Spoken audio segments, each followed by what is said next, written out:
So the Cowboys, CeeDee Lamb, he was a lone wolf for a long time, didn't have a running mate, didn't have anybody to go opposite of him. The Cowboys go out and bring a guy in like George Pickens. And so we've said here in this show, I've said here on this show, the narrative that they're trying to say now and push now is we're co-number ones. As someone who's set in that number one seat, is there a such thing as co-number ones? And would Keyshawn Johnson ever admit to having a co-number one on his team?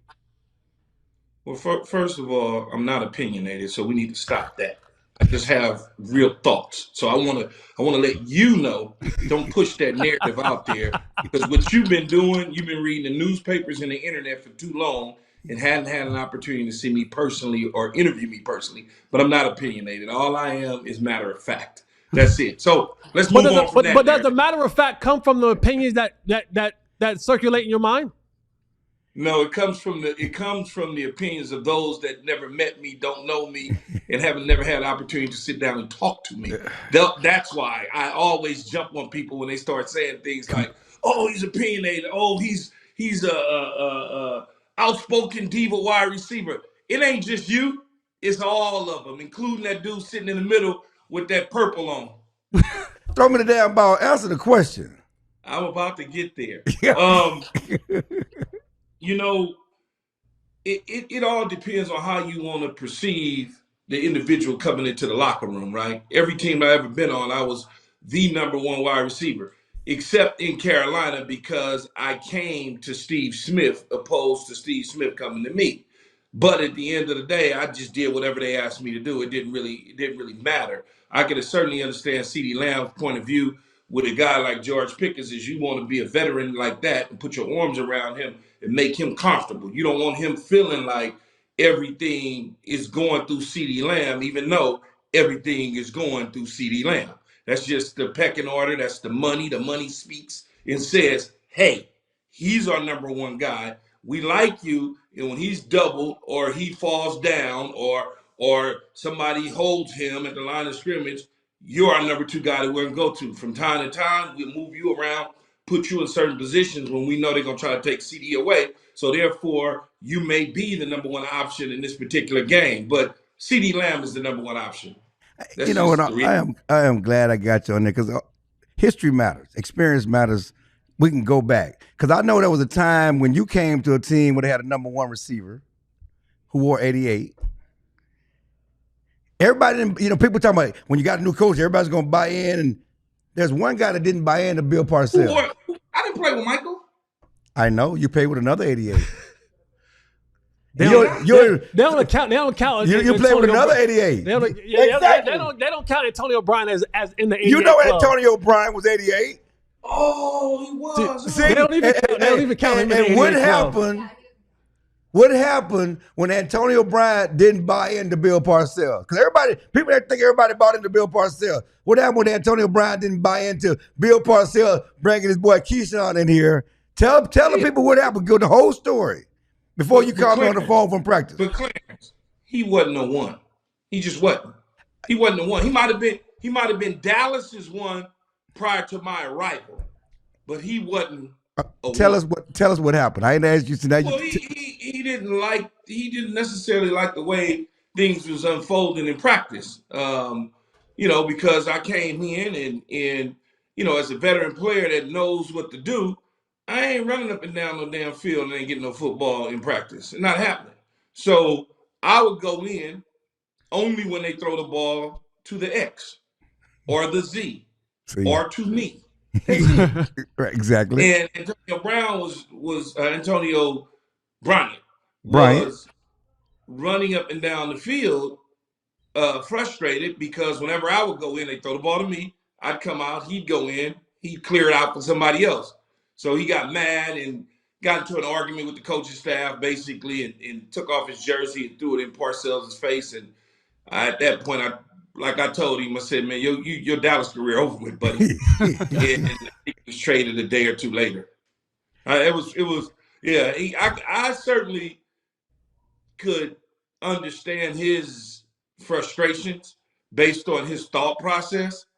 But sometimes in reality, sometimes you have to look at reality and not your thought process. The reality of it is that they brought me in because you couldn't get it done. That's the reality of it, you know. And if he'd have just stayed the course, he probably could have turned into something for the Cowboys. If he'd have just stayed the course. But you know, you get frustrated and all those things. But that's not the situation with CeeDee and George Pickens, because CeeDee got his money, so he ain't gonna get frustrated, right? They gonna get him the football. Well, George Pickens has got to just stay calm and allow Dak Prescott to go through his progressions and his reads. And Shoddy has to, at times, give a dude an olive branch to not have him out there just working, running up and down the field and ignoring him. You gotta give him, you gotta give him a little bone, right? You gotta give him a little snack. You know, if you don't want him peeing on the carpet, you gotta give him a snack and let him out from time to time. Yeah, we've talked about what the Cowboys could ultimately get by getting George Pickens and what that could do for the offense. I'm just curious from what your perspective is on if this works out, if George Pickens kind of does fit into the culture, kind of things go well, what could this receiving core actually do now that he's kind of involved in it?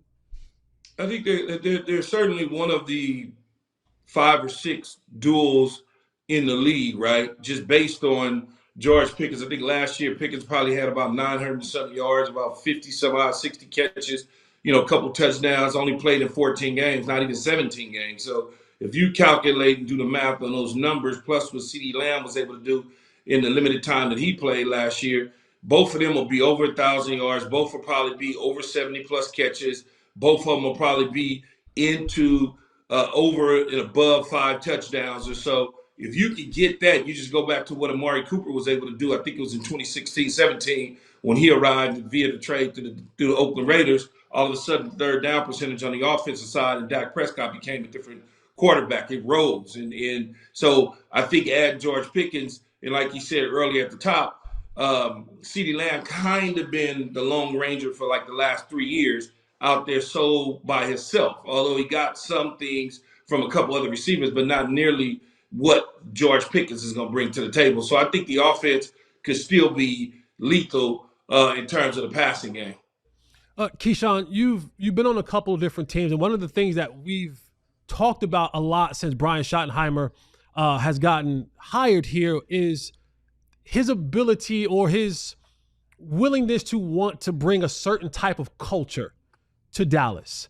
From a player's perspective, how important is culture, or is it something that we just throw this word out there and it doesn't really matter? It's one of those things where if you're winning, the hell with everything. That's the only thing that matters. Like, give us a player's perspective on the culture setting a head coach tried to bring in when he first gets the job. You know, it depends on what type of coach we're talking about. Because most coaches or most organizations that have some sort of culture, that coach has been there for an extended period of time. You know, and that culture is going to be what it's going to be. When you start to think about my rookie year at the Jets in 1-15, we had a certain culture which was a losing mentality from top to bottom. And when Bill Parcells stepped in, the culture completely changed overnight to the point where he fired the security guard at the front door, okay, up on arrival. So everybody was put on notice immediately at what this was going to be. This was not getting ready to be a country club again. You know, we're not blankets in the training rooms and, you know, sitting and getting comfortable in the training room with blankets on you while you're getting rehabbed and TVs, watching TVs. All that shit was over with. He wasn't having it. And so it brought a certain mentality and a culture, and all of a sudden we started winning and became one of the teams to look forward to and beat in the AFC. You know, and that is a different type of culture. When Tony Dungy arrived Tampa Bay, he brought a different type of culture. It was defensive mentality. Everything was built on the defense, and that was the ruler of the locker room, so to speak. You know, it's just different teams, different direction. Now, Shoddy is part of McCarthy's staff. How much of a different culture is it going to be than what it was under McCarthy?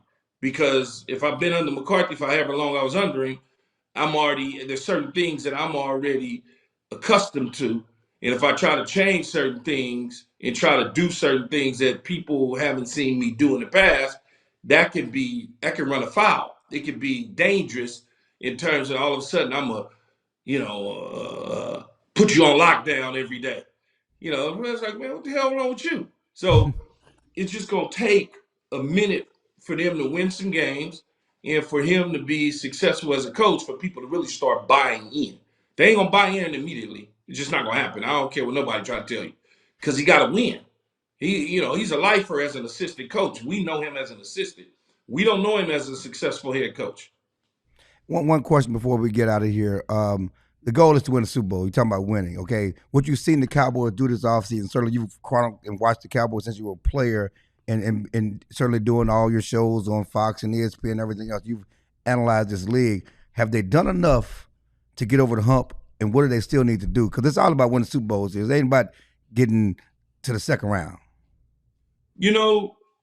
It's an interesting question, because we're in May, in the middle of May.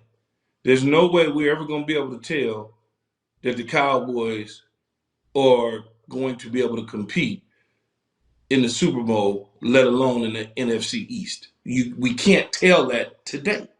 We just can't. But based on what they've done, have they improved? They've only improved this much. Even with Pickens? This much, yeah, because before it was like this. Now it's like this. You see what I'm saying? We couldn't tell that the Washington Commanders were going to be in the NFC Championship game. We couldn't tell that. Yeah. But them jokers was in the NFC Championship game. So you don't really know until they actually take the field in September, not in August and not in July, but in September. You'll start to see when the shit hits the fan if it's a real team or not. And people, it's good to talk about, because we need something to talk about in the offseason, but there's no way of knowing what they're going to wind up being as a team. For all we know, they might not be good at all, or they might be really good.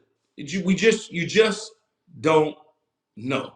But they haven't done enough on paper to leapfrog Washington, leapfrog Philadelphia. They just haven't done enough on paper to do those sort of things within the division. I got one more then. Blue fight. It's Omega Sapphire. Don't do that. That's Sigma. Don't do that. You better than this. You know better than this. Don't do that. We're better than this, Keyshawn. And I'm gonna tell you, when Antonio Brown threw that jersey in the face, Keyshawn called me right after practice. Okay, with the story. Antonio Brown. Well, Antonio Brown. Yeah. No. Yes, when he threw the jersey in the face, he called me right after practice, so I got that scoop. I just want to let you know. We've been doing these scoops a long time. Okay, long time. With help. Okay, we've been doing these scoops a long time. Going back to the coaching, the culture. You gone? Come on back. That's probably what happened. Okay. Oh, there he is. I got one quick. Hey, man, fix your phone, old man. The phone ring when you on. You got Michael Irvin last week when Clarence was calling Michael Irvin, and you were telling Mike to tell Clarence to hang up the phone. And now look, you got hit with a phone call this week. Yeah, but I'm on with y'all. See, I didn't hang up. Yeah. Now we can't hear you. Can you talk?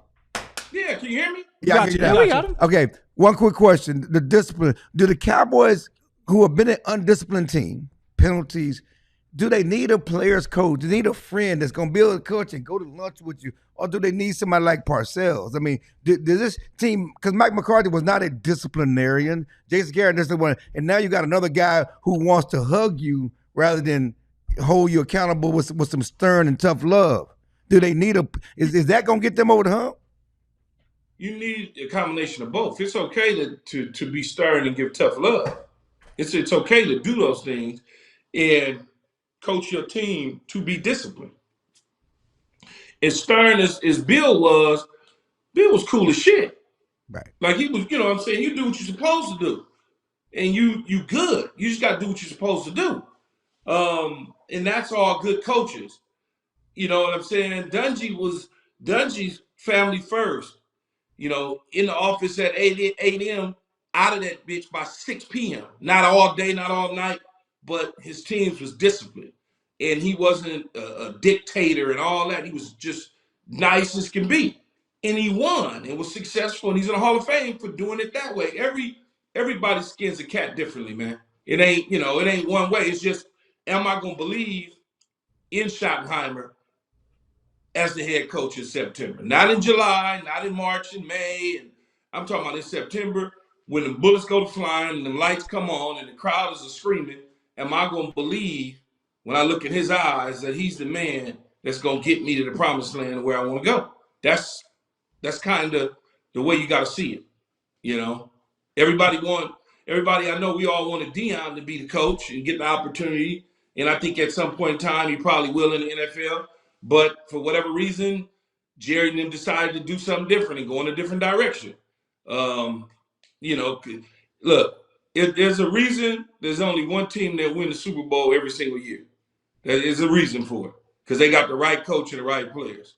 And there's a reason that the Dallas Cowboys for the last 30 years have been trying to figure out the right coach and the right players to get them back to the Super Bowl, because they haven't figured it out yet. So maybe Schottenheimer's the guy. Well, you had the right coach and you were a right player. That's why you have hosted one of those Super Bowls up. And so, Keyshawn, we appreciate you, brother, for joining the show today, man. We look forward to talking to you some other time when the season gets near, maybe around that September time, so we can come back and say, all right, is this team, from what you've seen, is this team ready to go? So we'll have our boy Clarence reach out to you. Training camp. He'll be at training camp. And bring you back on. Appreciate you, brother, man. Thank you. It's Omega South by. Stop with that BS, man.